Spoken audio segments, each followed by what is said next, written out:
Welcome, welcome, welcome to the Honor the Vision podcast. I am your host, Samuel Delgado, and today we got an awesome guest, Chris. Run that shit. He wear no shoe shine. He got toe jam football. He got monkey finger. He shoot Coca-Cola. He said, I know you, and you know me. I'm not saying I won't fail, and I do, every day. But I'll be damned if I don't wake up the next morning and try again. And that's why I know that my dream won't stay a dream forever.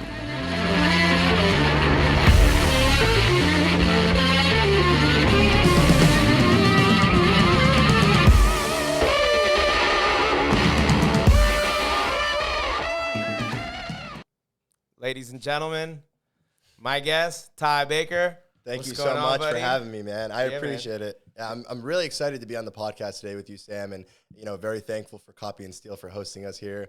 It's definitely an honor. I've been watching what you've been doing and some awesome stuff. A lot of gems on this show. So I'm excited for that today. That's amazing, man. Drop some knowledge. Hell yeah, dude. Let's talk about that video for a second. How long ago was that shot? That was like 3 years ago almost. It's crazy. The time flies by so fast. That was when I was first starting my bodybuilding journey. And my good friend Jesse Saligny, shout out to him. That's actually a video that he shot. Great cinematographer. He did a couple videos, I think, for Maxim and stuff. So I think I'm the first guy he's ever shot. True story, by the way. He probably confirmed that. That's amazing. Love it, bro. The energy, man. Watching that video and just, having that take place in this setting now after having gotten to know you, over the last year since I've been in San Diego is just awesome. And I'm really excited for the work that we're doing with your brand and honored to have you here on the show today. For those in the audience that don't know who you are, who are you? Who's Ty Bakr? Absolutely. So I'm a kid from Paterson, New Jersey that isn't supposed to be here and has manifested everything that people are able to see, before them today. When I first started bodybuilding, I was right out of the Navy. I'm a Navy veteran. I was a corpsman, which is like a medical specialty in the Navy. And the biggest thing is after I got injured in the Navy, I really went through a lot of depression. I wasn't like a big guy. I was a scrawny guy, and I always felt like, how can I come back from this injury? And not only that, elevate myself to a point where I felt good about myself and felt confident. So, it took a hell of a lot of perseverance. But after a year of training, I was able to get a lot of my strength back. I was medically retired out of the Navy, so my injuries were pretty bad. And typically, most people, from what the doctors had told me, that had sustained nerve damage like I did, typically didn't recover 100%. And to this day, I still struggle with it, but it's definitely shown me like how powerful the human mind is. It dedicated myself to bodybuilding after that, and then dedicated myself to becoming a bodybuilding coach and changing others. And now, I pursue medicine in the form of a transformation coach, a holistic transformation coach. I believe like the body is really a total system that we have to take care of. And fitness isn't just something as simple as, a nutrition plan, a training plan. There's so much more to it. And there's so much in the body that we have to be careful of.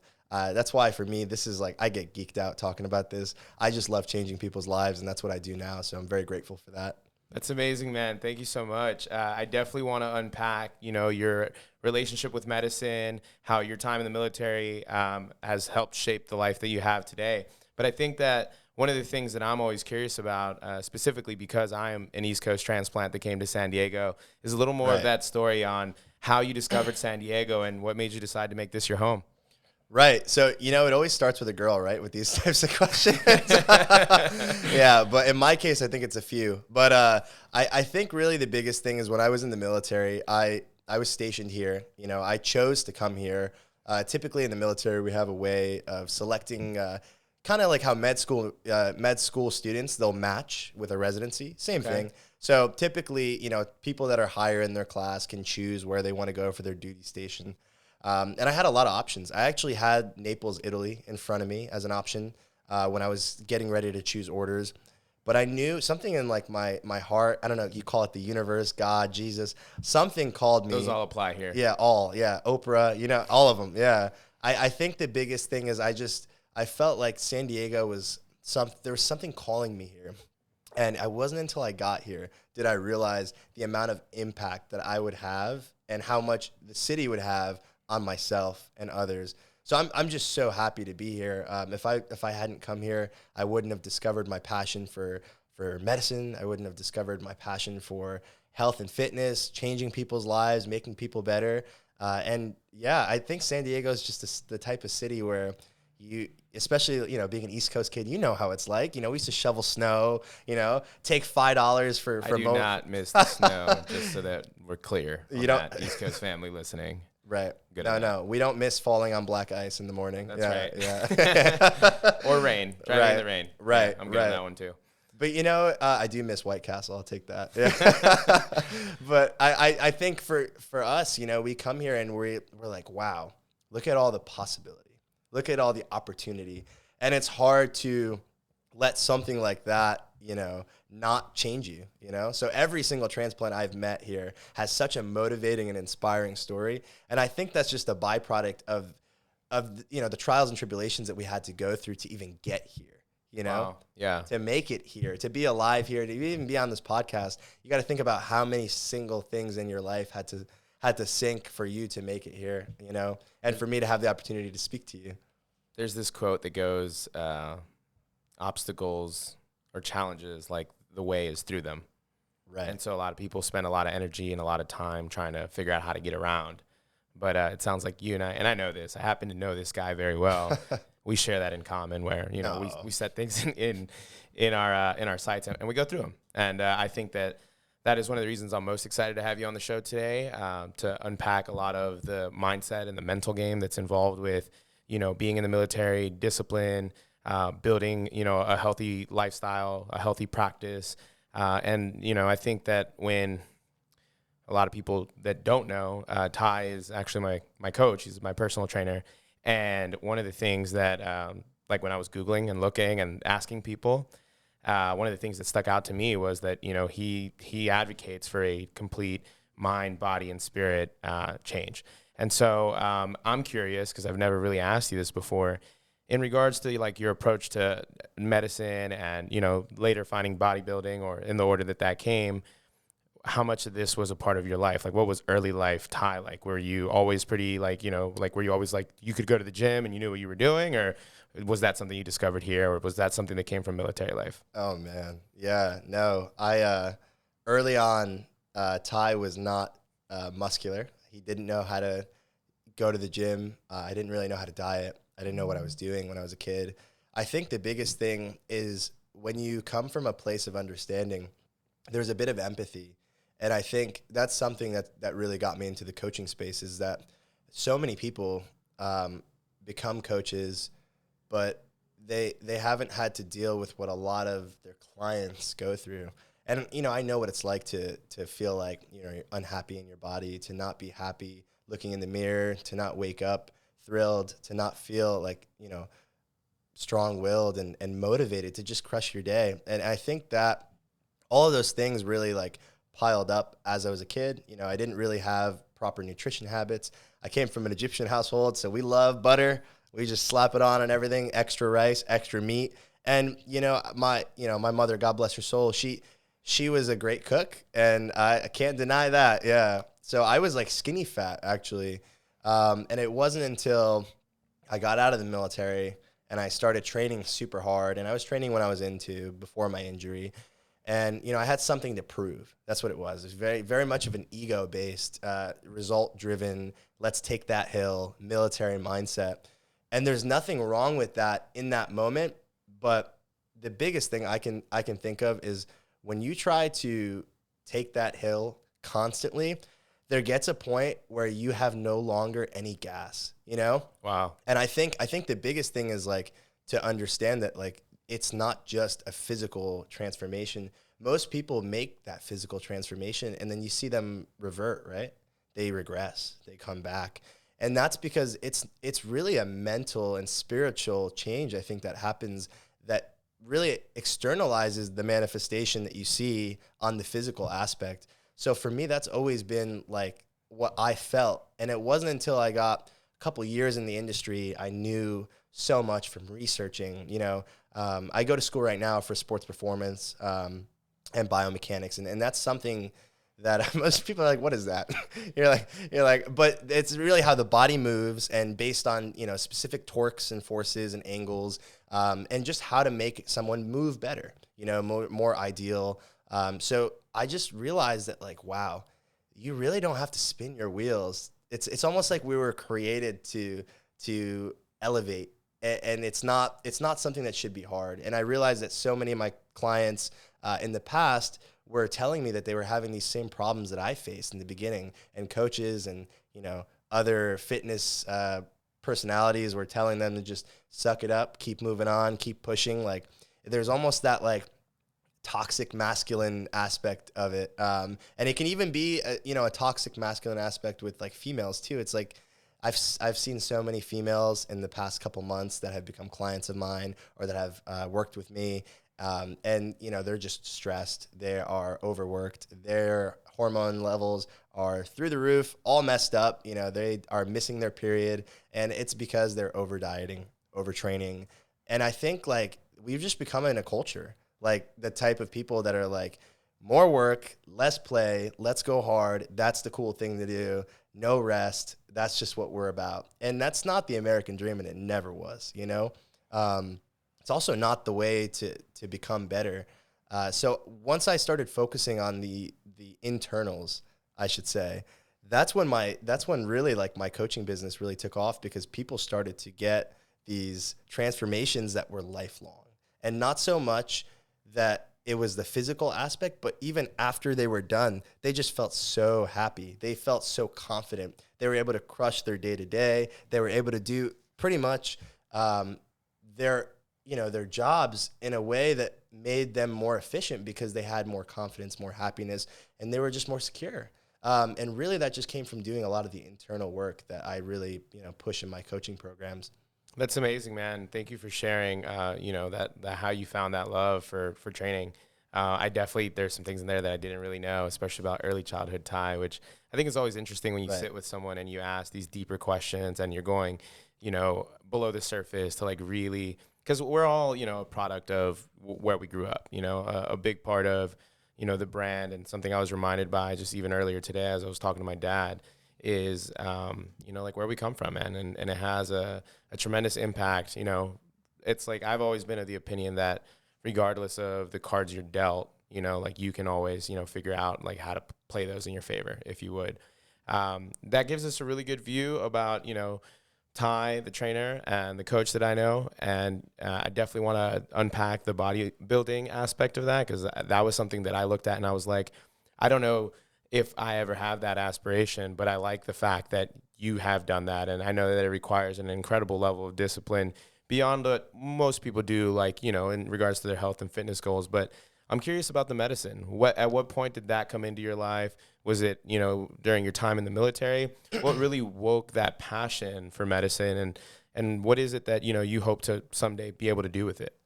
Right. So for me, it really started, my mother, God bless her soul, she was diagnosed with polio when she was younger, right before she had me. And that was mainly because back in the 50s, my mom was kind of older.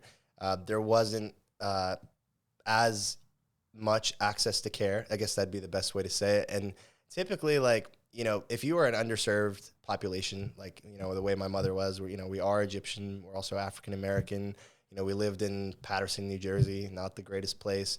There's not many community clinics that are open for people. It wasn't like nowadays where you can just get Medi-Cal, Medicaid, and go to any doctor. Back in the days, in the 50s, it was tough. So my mom actually ended up getting a polio vaccine that actually gave her the virus.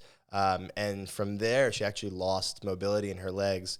And, her biggest gift to me was when she had me, the doctors were like, we can either we can do an abortion. That's probably best, because if you have to bear that weight, I was a big kid. I was like 9 pounds. I guess I must have ate a lot, That's amazing. Then I think my mom, making that decision to keep me and knowing that she was going to lose her mobility really just showed me, like, why does that even have to be a choice? And now I think in this day and age, those are the questions that are being brought up.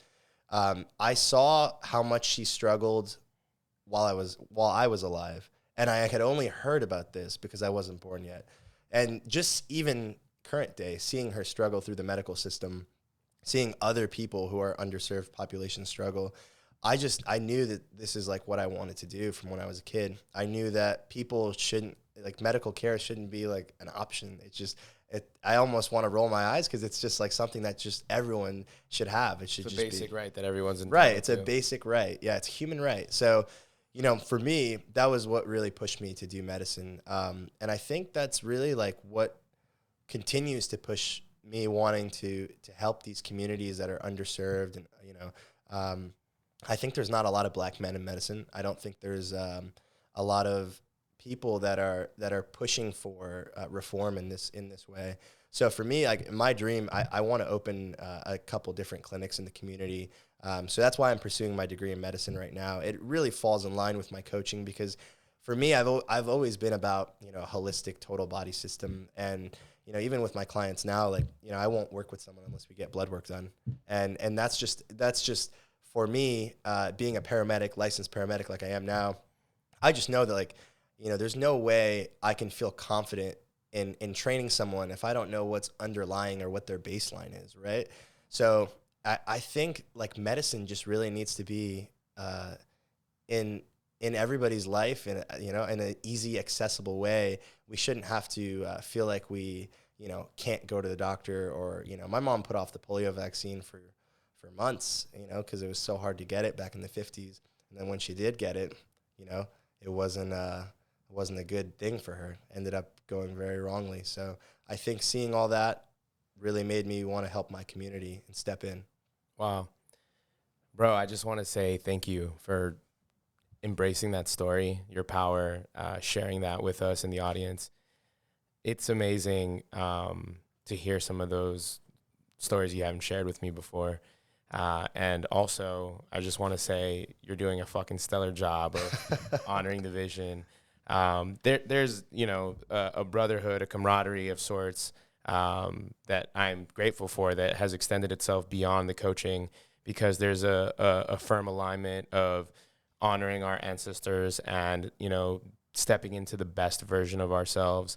And I think that the world, especially, you know, the minority communities, the Latino communities, you know, the Egyptian communities, like, all these communities we need more leadership, right? And there's your brand that I definitely want to step into, that you're working on, the Fuel Lead program, which I think kind of just summarizes that, you know, and it's hard. And that's the thing about it. And it requires us to embrace our origin. It requires us to do the inner work that, you know, you've been hinting at the beginning of the show. And that's something I definitely want to dig into as well. But yeah, man, your story inspires me, bro. That's awesome. I appreciate that, man. I definitely think for me, like, it was always like, I felt like when I was younger, the world was against me. And what I realized was, like, the world was never against me, but I was lucky. And that's kind of crazy to think, but, you know, I grew up in, you know, like, very, very poor household, you know, Section 8 housing, food stamps, all of it, you know. Obviously my mom couldn't work, being in a wheelchair, and, you know, she raised me by herself. So I think, like, everything I went through, now is, like, such a superpower to me, because I know there's, like, some kid or a bunch of kids that are going through very similar situations. And I know when I was growing up, we didn't have, like, Hassan Minaj's running around. We didn't have, like, leadership, you know, we didn't have someone to look up to. And now we're seeing that more, but I'm just happy that I can step in and fill that role, because I wish I had me to look up to when I was a kid, or I wish I knew someone that had made it.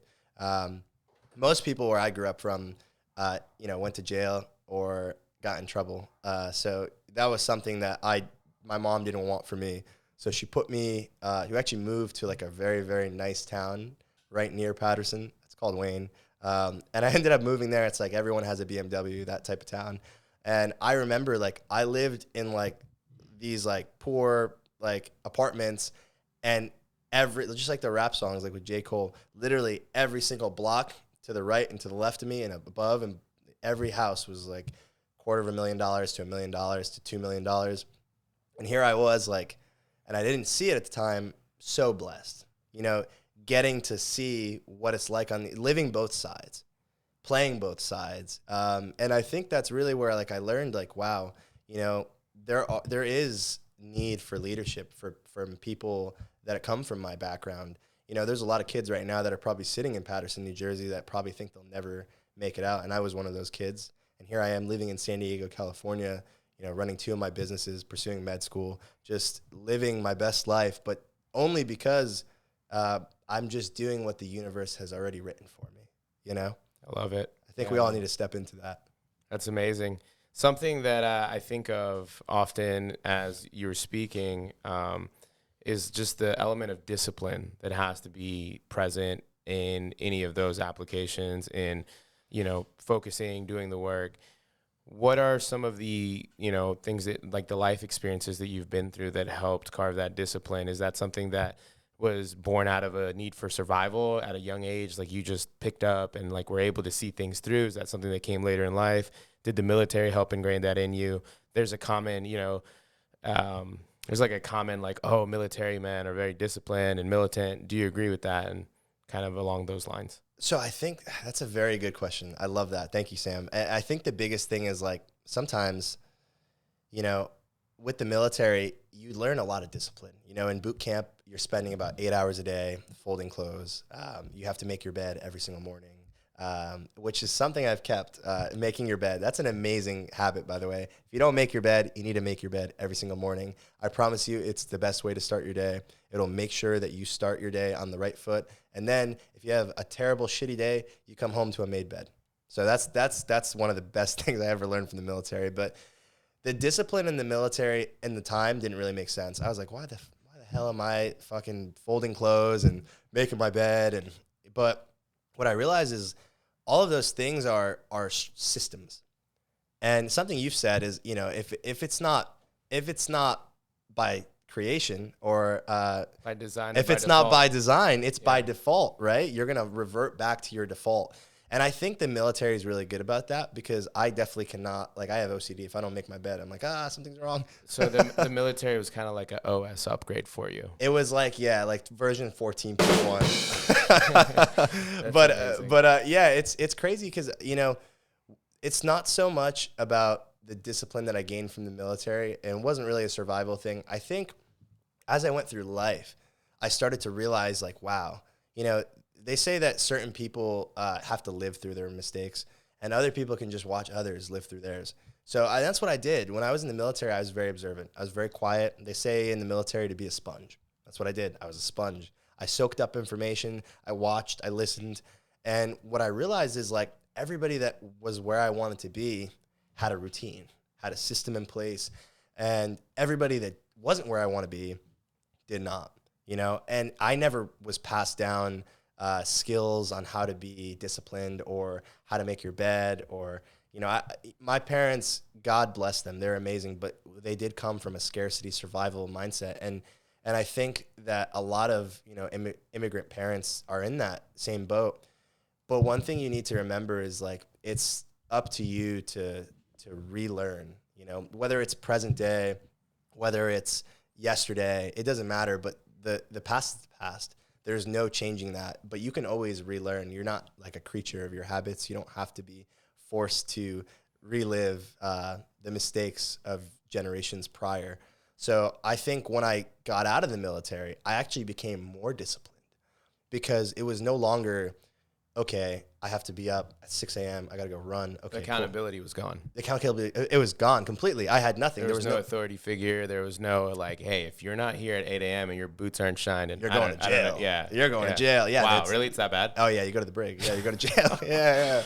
I know people that did go to jail. Yeah. Wow. Yeah. But, you know, the thing is like, that was what it was. It was that moment. Like, it was like 3 weeks after I had gotten out. I was pumped. Like every veteran, if you're watching this, every veteran that gets out, they have like a plan. They're like, I'm so pumped. I'm going to do this. I'm going to smoke weed. Like they have in California too. Yeah, literally. So they have a blast with it. And it isn't until like a couple weeks when they get out, that's when it hits. And you realize that in that moment, you're the captain of your destiny. And that can be very scary if you think that you have a tiny ship. Wow. If you think you're commanding a warship, you're confident. You know what you're doing. You're like, okay, let's go. I'm ready. But if you think you're on a sailboat and you just got thrown off the cruiser and now you're alone on this little sailboat and all you got to do is you got to paddle out, that's so scary. And that's where a lot of veterans, I think, are when they first get out. Because you got to remember, in the military, you have a mission. We're mission oriented. Take that hill. Yes, sir. Do this podcast. Yes, sir. Wow. Go make $10,000. Yes, sir. Aye, aye. I'm getting chills, bro. Yo, Chris, clip that shit. Some gas. But when you get out, there is no mission. Wow. You choose the mission. Now it's your life mission. And until you find what that is, and it's never serving yourself. It's your life mission is never like, I'm just gonna go get a Lambo and make millions of dollars, and I'm gonna, or if you're a woman, I'm gonna become this CEO and have kids. It's never about that. It's always about something that you can provide, that you're meant to provide in this universe to others. We're all a sum of each other. There is energy just being exchanged constantly. And until you tap in and realize, like, I'm here for you and you're here for me, even if I don't know you, you will never truly find your mission. And that's when you get into trouble. That's when you get lost in the Bermuda. You don't want to be lost in the Bermuda. Wow. That's not good. I'm still processing all that heat you just put down. You didn't tell me you came packing like that, bro. Hey, man, That's I'm amazing. always ready. Gotta keep them strapped. I love it. Well, speaking of missions, you transitioned, you reintegrated into civilian life after the military. Your accountability, partners were gone, and you had to embark and start designing the life that you wanted to live. You're from the East Coast, so I can only imagine you only had a few friends here. I happen to know, from knowing you, that you got into bodybuilding, and so that became a mission in your life. And I think that there are some gems that you could share with us and how you embarked on that journey, how, you developed systems that helped you with that, which I'm sure later transitioned into the, helping you coach and help people build those systems themselves. Right. And I think for me, like, the biggest thing was when I first got out of the military and went into bodybuilding, it was almost like a joke to other people, not to me. I was very serious about it, very gung-ho. I remember I was dating a girl at the time. She was a yogi, cool girl. And she hated the fact that I was getting into bodybuilding. She thought that it was a very narcissistic sport, which it is. She thought that it was a very selfish sport, which it is. And she thought that I was changing. I wasn't going to be that man that she loved at that time. And I think it wasn't just her. There was a lot of friends that had pushback. There was even internal pushback. And I learned in that moment, looking back in hindsight, like, what that feels like. Because I know someone out there is listening to this and they're in that moment where, like, there is just pushback, like 360 everywhere. Family, friends, internal. And the biggest thing you have to do is just commit, just jump. Because I ended up doing my first show. I got second place, which was really good. And people were like, wow, you're really good at this. I did 13 more. Just let's pause there for a second, because I'm sure, like, especially me, and this is why I love this, because I have no idea what it takes to even, like, start that. Right. What was that timeline like? You left the military, 6 months later, you're in the gym every day. Like, what is that? What was the day-to-day routine leading up to, like, now this is a thing in your relationship? Now you're getting pushback from friends, because I'd imagine you don't just flip a switch, just from my own experiences and the amount of time and consistency that it requires to see those changes. What kind of timeline was it between military? Were you pretty fit, like exiting the military before that first show? Right. So I was pretty fit until I got injured. After I got injured, because of the nerve damage, I wasn't able to train or really, even have much mobility for about 6 months after I got out. I was getting treated at the VA. It was very helpful. And then when I started to embark on the journey, it was still a secret to everybody. It was, in my own head. I wasn't happy with the way I looked. I wasn't happy with what I was doing. And I felt like I could be good at this. And I remember, it's something crazy, is that I had 3 people who are actually now really like send me like words of endearment and are just like, dude, your genetics are insane. Like, how do you put on muscle so quickly? Like, those same people when I first started, and they were good friends of mine. That had told me, hey man, I don't think you're cut out for this. Like, you don't have the genetics for this. This isn't something that you should really be getting into. You're a scrawny guy. Like, you're like 5'11" and 130 pounds, bro. We don't, Wow.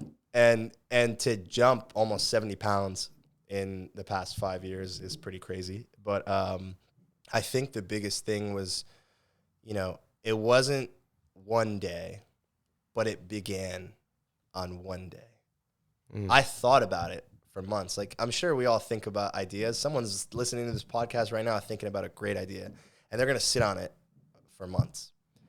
But one day, it actually, like you said, I actually did do that. I woke up. I literally got out of my pillow. I felt like I was having a nightmare, like my life is like cycling through, like almost like you're pressing fast forward on the TV remote and it's just flying past you. And I was like, what the heck is going on? I can't do this. I can't live like this. I need it. I need more. I need more. And that's when I literally started training. And it was kind of, I'm sure you've experienced this with your transformation too. There's almost people give you that like, why? Right. You don't want a burger?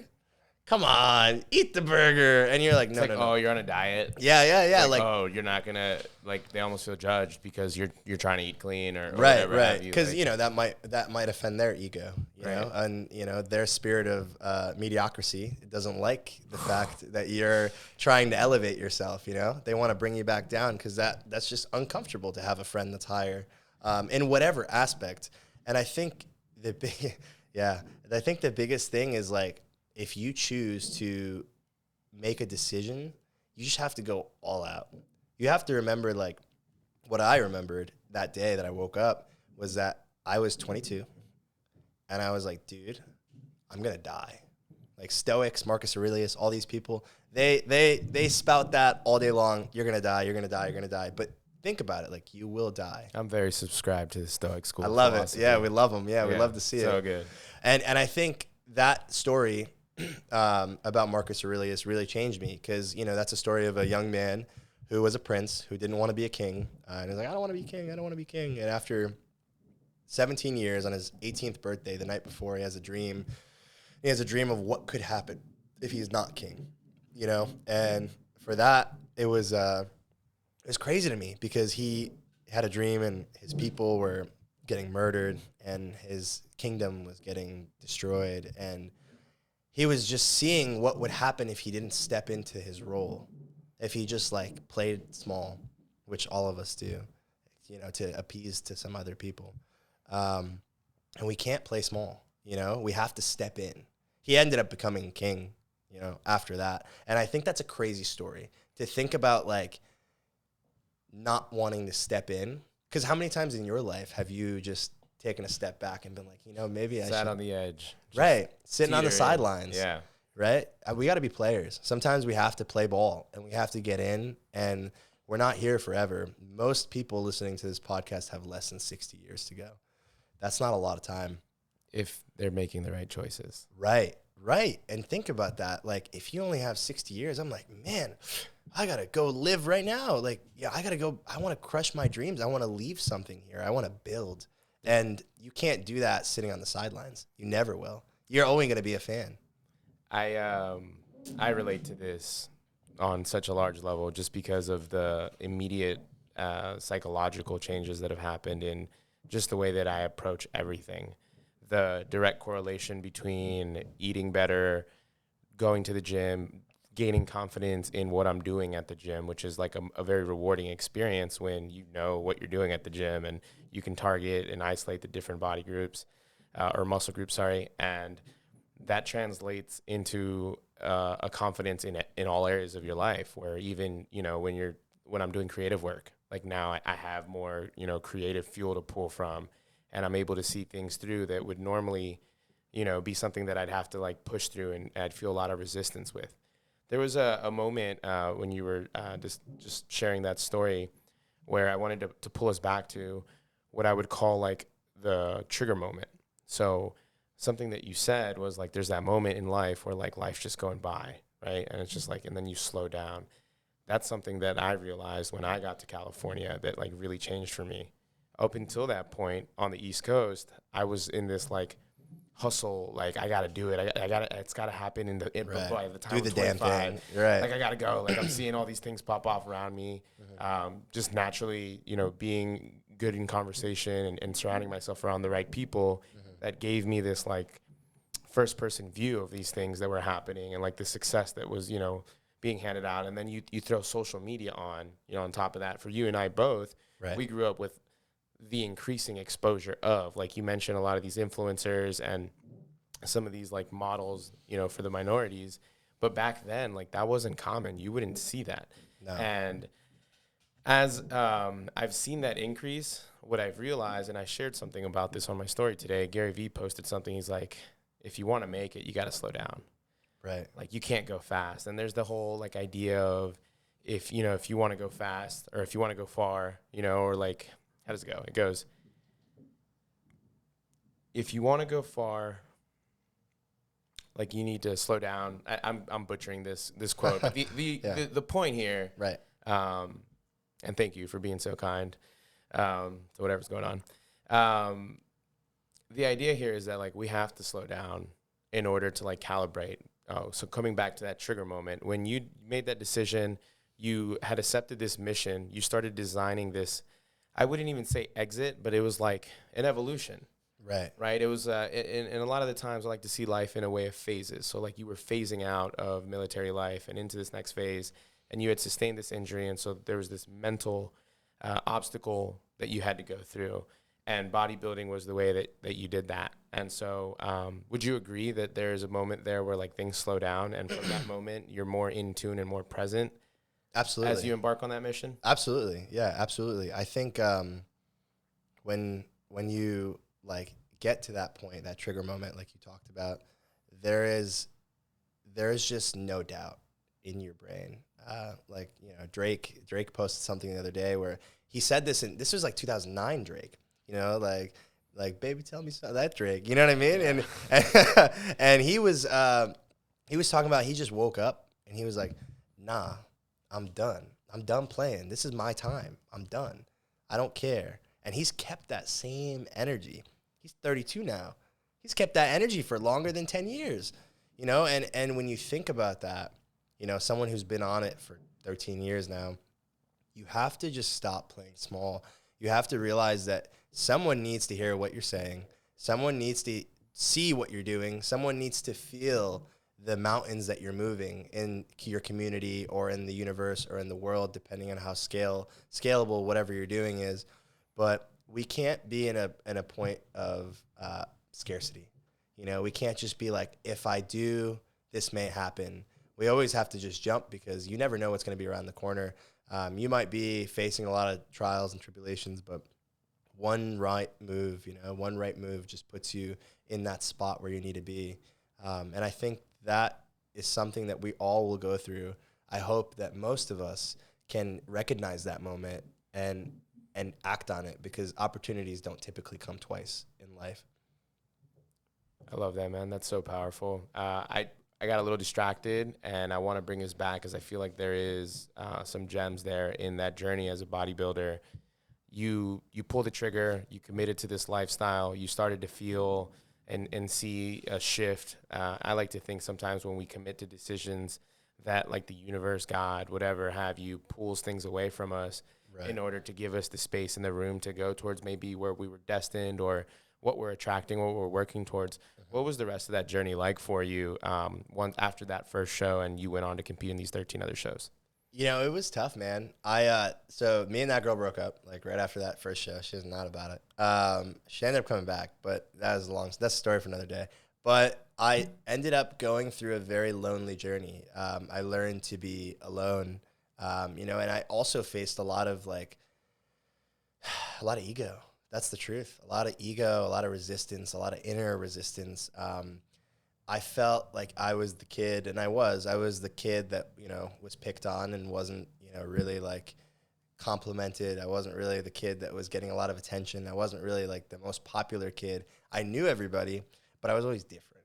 I was always like left field. Everybody else is in right field, you know? People know me, but just a high and by type thing. So when I got a little older and once I started bodybuilding, I realized I'm like, you know what? Like, this is for me. I'm really good at this. I love this. And I started hearing from so many people how I was inspiring them. And I was like, really?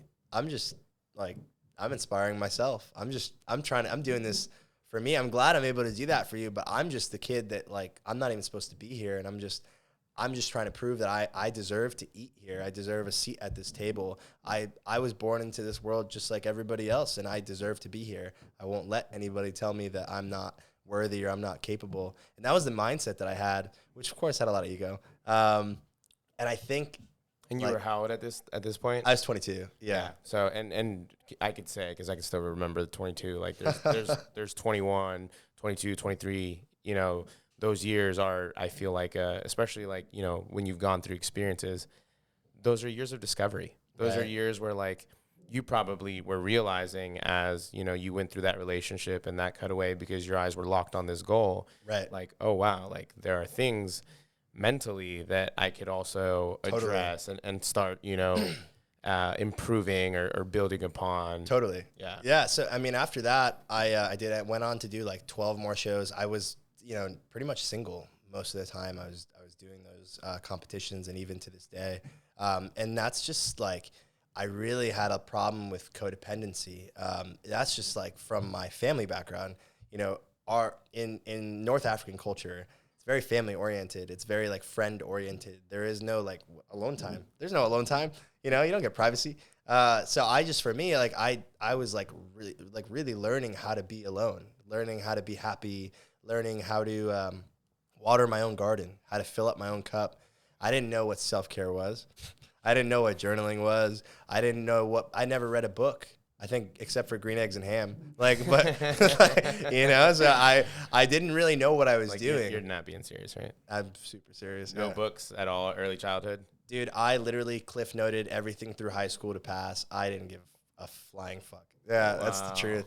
I would have never guessed that about you, just because we talk about books so often, and you tend to give me good book recommendations now. So right, and that's the thing, man. I thought you were kidding. No, I'm serious. Wow. I didn't read anything. Here's the thing: is like, I was growing up, and someone here can relate to this. I was growing up with parents that were also growing up. They didn't know how to navigate this country. They didn't have the tools to give me, and I don't want anybody that's listening to this to ever use that as an excuse. I'm not hating it. Disclaimer alert. Yeah. Put the work in. Put the work in. Literally, you deserve to succeed. Everybody deserves to succeed. Everyone can succeed. But they deserve it too. Yeah. I truly believe they deserve it. I think the difference is you have to step into that and be like, I do deserve it. I do deserve it because I'm a good person, and I have something to give to the world. I have a gift, you know. And I think once I started, you know, reading, learning, doing psychedelics, going to therapy, doing all these different things that really like took me like to the moon. You know, I started to discover who I was. I started to do shadow work. I started to really, really hone in on my competitions, and they became almost therapeutic for me. I've had, you know, moments where family members have passed, or, you know, terrible things in my life have happened, and I literally went to the gym at 2 a.m. and I trained until I left it all there. That's what I always say. I tell my clients, leave it there. Leave it all there. You've often said that, and it's true, man. It's the sanctuary.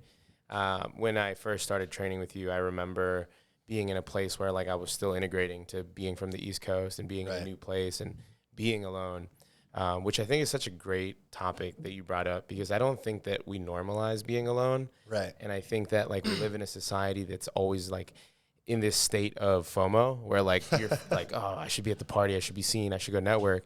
Right. And that's true, because if you're at those places, you can create opportunities, but there's an equal amount of importance that should be placed on the act of self-care and self-love in the form of spending time with yourself. Absolutely. In feeling, you know, and in embracing those thoughts or whatever it is that you're going through. And I know for me, if I'm being just completely transparent, those first 6 months, and I'm sure you've seen a change in my demeanor and just where I'm at as well. Oh yeah, you want a new level now. I got here heartbroken, you know, like I lost my business. COVID decimated my business that I had worked incredibly hard for. People that I had trained and, you know, like poured into creatively that like were gone. I abandoned everything. You sold everything, right? Sold everything. And Yeah. Talk about a trigger moment, right? yeah, that was the trigger moment for me. Yeah. It felt, and it was funny because I was starting my first podcast then a year ago, almost to the date. COVID had just hit. My roommate at the time and I had decided, hey, like we need to start podcasting. And that's very much, you know, why I'm here today. Because like I took that action then, but there was that moment where like, and you'll relate to this because you're in the medical field. It's like the heartbeat monitor. Right. It's like dun dun dun dun dun dun. Right. And it's like it was a flat line. And so that's how I felt, bro. Like the business got stripped away. The relationship I had been in and off for 6 years was like stripped away. Right.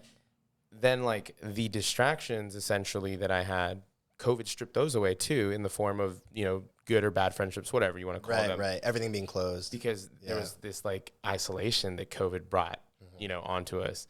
And it was in that moment where I was like, okay, it's time to venture out and try something new. It's time to go like test, you know, the blade, like my creative blade, like how sharp is it really? How good is my business acumen? Like how well can I speak? And so when I got here and, you know, Southern California is a beautiful place to be because the weather's great and it's super sunny. There's beaches everywhere. Dangerous, bro. But that also means that there's like a higher level of like everyone wants to look good and feel good. Right. There's a, you know, common wellness that we all agree on. Like, you know, everywhere you go, there's like, I'm not going to say like healthy options, but there's a lot of people making healthy choices, which is very, very like, it's a stern reminder like, hey, this is, you know, a life that you could also choose to tap into if you would. Right. But yeah, man, there was that moment where like I felt like everything slowed down and, you know, I pulled that trigger and sent it out west. And yeah, man. I'm glad you did, bro. Crazy. Hell yeah. Here we are, man. It's amazing. Hell yeah. I feel like I've been kind of grilling you, really trying to, you know, introduce you to people. Yeah, no, I'm all about it, man. And I think, you know, when something you were saying, like COVID's crazy on its own, but you know, COVID was a beautiful moment, I think, for a lot of us because, you know, as terrible as any of the, you know, deaths or sickness that may have happened because of it, I think most of us were able to come out of it with a little bit more time to introspect, a little bit more of an understanding of each other and ourselves. And I think it really just forced a lot of people's hands to move. You know, a lot of people were holding their cards. They didn't want to make a play. Yeah. And everybody had to fold. Yeah. Everybody had to fold, and everyone's cards were on the table, and it was like, this is like no longer can you ignore, you know? That was a universal shift. Yeah. And I think that shift I'm seeing now, a lot of people come out of it in a positive manner. It's always perspective, right? Right. We can always choose to respond or react. And it sounds like you responded. Yeah, man. It was definitely an interesting, it was a shift, man. Like you said, a lot like when military life ended for you, I felt like an old Sam. I used to go by the Wolf of Market Street because I'm into marketing and I love sales and I lived on Market Street. And when I got here, I was like, there's a Market Street here too. I'm going to do the same thing. But I buried that avatar, if you would. Yeah. And stepped into this new role where I'm chasing impact, bro. You know, something you said earlier, it's funny because on the last show I talked about is like, I used to think that like this Lamborghini, and you know, the thing is I know I'll have one, but it's not going to come from chasing money and it's not going to come from isolating myself and from being greedy or from modeling any of the behavior I've seen in my life from successful people that I don't agree with. Right. It's going to come from having impact and from uplifting others and from working in collaboration, you know, with entrepreneurs and creatives and playing my role. Like, I know I'm here to serve. That's something that's just like from a young age was ingrained in me. So that's something I definitely look forward to. Something you mentioned earlier, and it's a tough question. I think it's kind of interesting because of, you know, you're in medicine, actively studying medicine. So I'm sure for you, it was the entire, like, you know, the facts and the lies being spread around COVID-19. I'm sure you had a very, like, very detailed level, like, you know what they're actually talking about, and like you're looking at, you know, some of like the scientific papers. and you're like, oh, okay, I understand what this is. But you mentioned earlier today that, you know, your mother had received a vaccine that did not bode well for her. So did that play a part in your life? Like when the talks about the COVID vaccine came out, like, is that something that like, I think just in general, I mean, if we look in, you know, if you look at vaccine trials, you can look up like what, you know, if you look up smallpox and other vaccines on how they were created, you'll see that they were tested on African Americans, slaves, to see what they would do. A lot of them died. You know, there's a lot of mistakes, but I'm vaccinated. You know, and I will, my kids will be vaccinated, and I think just vaccines are great. But you know, there is also medical negligence, and those are just two different conversations. Gotcha. So that was more of a medical negligent situation with my mother. But I look at everything full circle. Had my mother not had polio, she probably wouldn't have been as driven to do everything that she did. I mean, she completed her master's degree with polio. She had me with polio. She opened up a business with polio. And had that not happened, I probably would not be in medicine. I also probably wouldn't feel the need to push as hard as I do sometimes with the universe. You know, sometimes the universe pushes back, but I push harder, you know, and I think everything happens for a reason, you know? And that's why I think for me, you know, I know that medicine is never going to be perfect, but as a whole, it is our job to make sure that we start, especially at the lowest totem pole, and that's underserved, you know, populations and communities. It's really something that I really care about just because I've lived it. I've seen it. I've seen the byproduct of it. I mean, if my mom had working legs, who knows where my family would have been, you know? You got to think about the generational wealth and poverty that comes along with a lot of those diseases.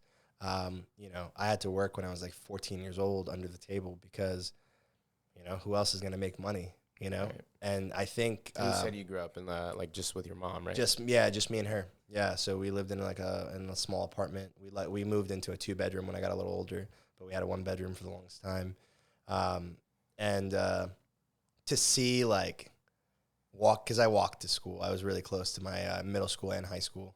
And I would walk and see like these beautiful cars. In middle school, it was the parents.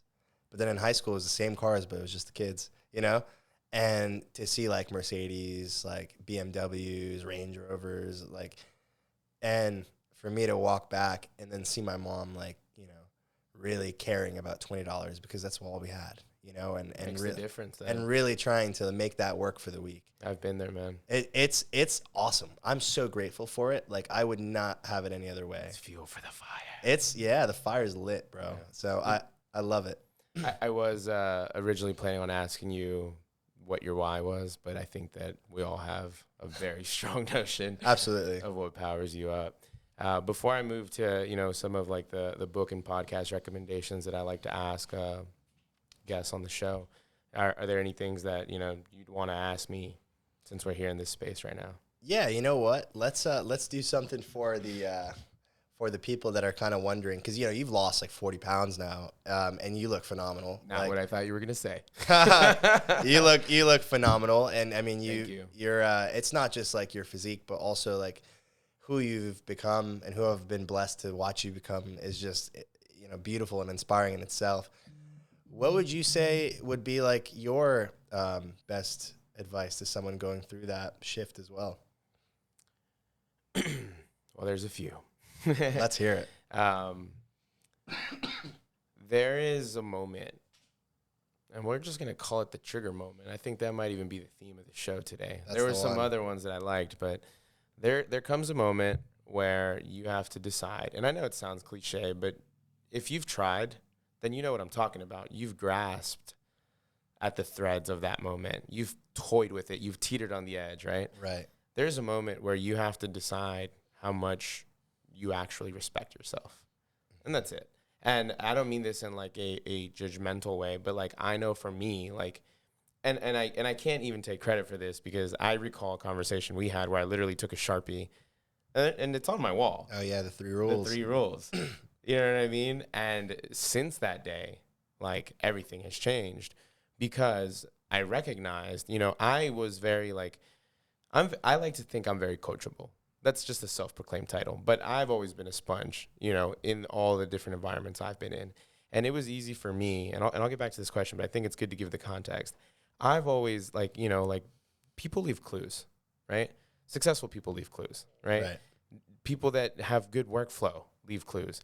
And for me, like when I, you know, had this conversation with you and I had seen you achieve these things that I want for myself, I want there to be a better alignment of the physical to match with like, you know, the spiritual and the mental, you know, for that full stack of mind, body, and spirit. Like I realized that like I kept prioritizing other things. And so what I mean when I say like you got to have this like absolute, like you have to commit. Like the mission has to be, like you said earlier, almost selfish, like to the point where like I come before my friends. I come before, and not in like a egotistical way. I think people are easily turned off by that, but being selfish and spending time alone can be like an incredibly transformative thing. And for me, that showed up in the way of like self-love. 100%. That showed up for me in the way of like, I have commitments to do these things, whether it's like things for clients or like things with friends, but I didn't go to the gym yet. Or like I have to go to the grocery store. And like that, the only thing that really anchors me to any of that is like, at the end of the day, like in that mirror, I'm like, did I do 1%? Right. And that 1% is only graded on one, like on one thing. And that's, did I show up for me? Right. You have to. And that's it, man.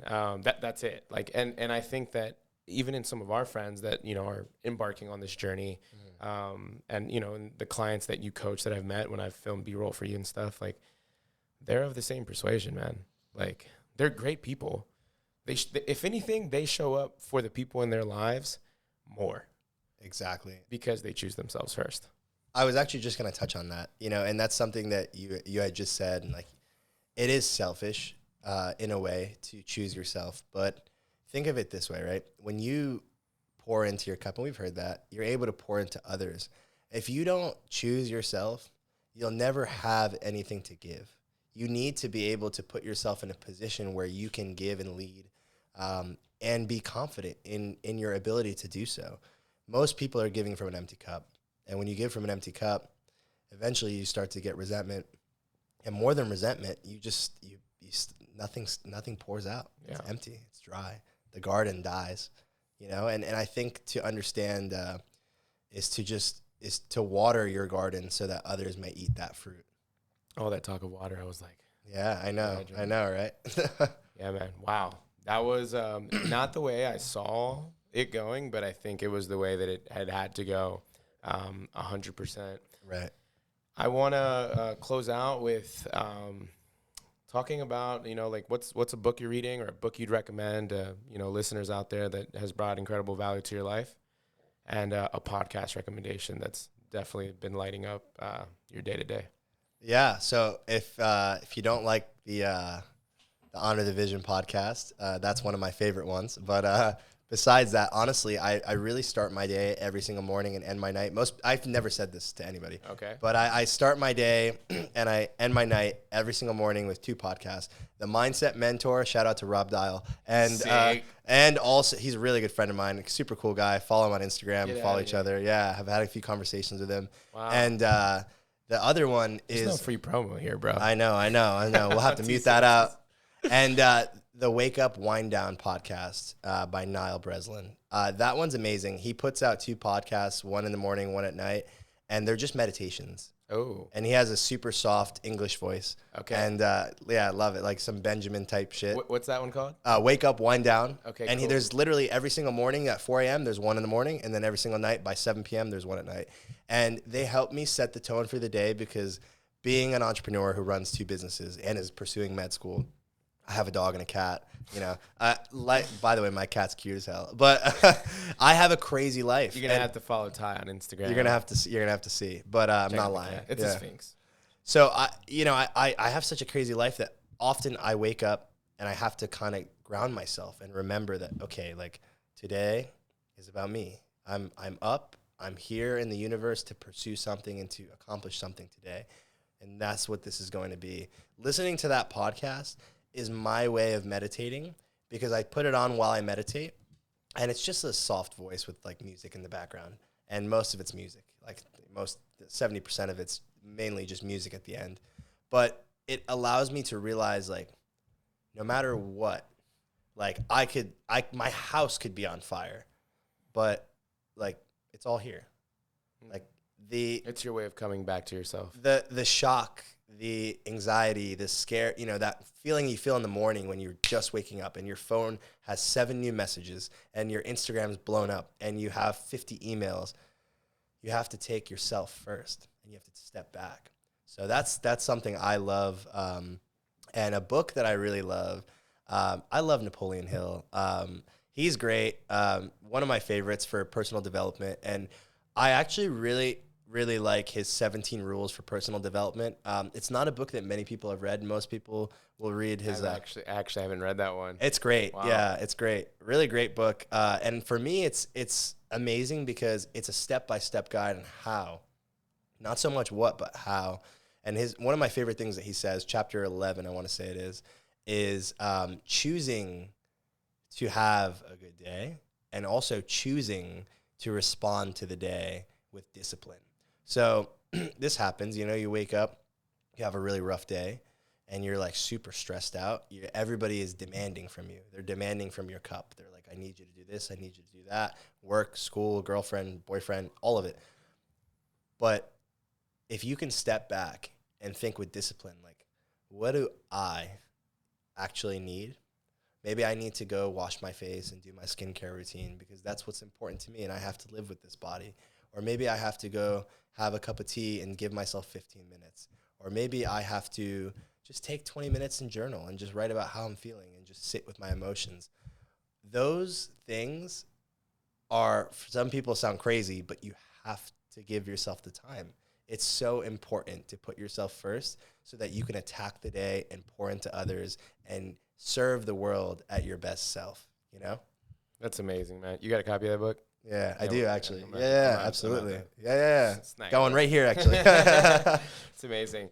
Well, Ty, where can people find you on social media and how are some ways they can work with you right now? Yeah, so I'm a holistic transformation coach, like we talked about before. I'm currently accepting clients, but very limited. So I have a very strict show up if you're trying to get shit done. Don't waste my man's time. Exactly. Yeah, I love pouring into people, and I pour in so much, just like as you know, and you've seen with my other clients. So I try to only take people that are really ready, because there have been times in the journey for me where I've worked with a coach and I wasn't ready, and I knew it, and I told them, and I'm never going to be the type of person that's going to push someone. But you can find me at Ty Bakr on Instagram. In the wrong way. In the wrong way. Yeah. Like if you want to do it, you gotta do it. You have to. Yeah. There's no choice. Sorry, your handle? It's at Ty Bakr, and then spell it out for them, because there's an E there that doesn't exist. Yeah, that's true. That's true. Yeah. It's at TYBAKR. You can also find me at TYBAKR.com, TyBakr.com. Awesome. Yeah. Yeah, man. There you have it, guys. Ty Bakr. Definitely going to have you back on. We have some other things I want to unpack with you. But, guys, at the end of the day, you get to decide what you're going to do with the time in the day. I hope that as this show continues, that you guys are able to find ways to implement some of these tips and techniques. Ty has been an incredible mentor and friend in my life, and this has been like such a high overview of the things that I've been able to deploy in the last year that I've been here in San Diego. And so for that, I just want to publicly thank you for everything you've done. I'm so happy to have met you, brother, and I'm excited to see all the great things that you're going to do. I appreciate it, I think the San Diego community is very, very lucky to have you. I appreciate that, man. Thank you. I'm very humbled. There you have it, guys. We'll see you on the next one. Thanks for listening in. Peace. Hell yeah.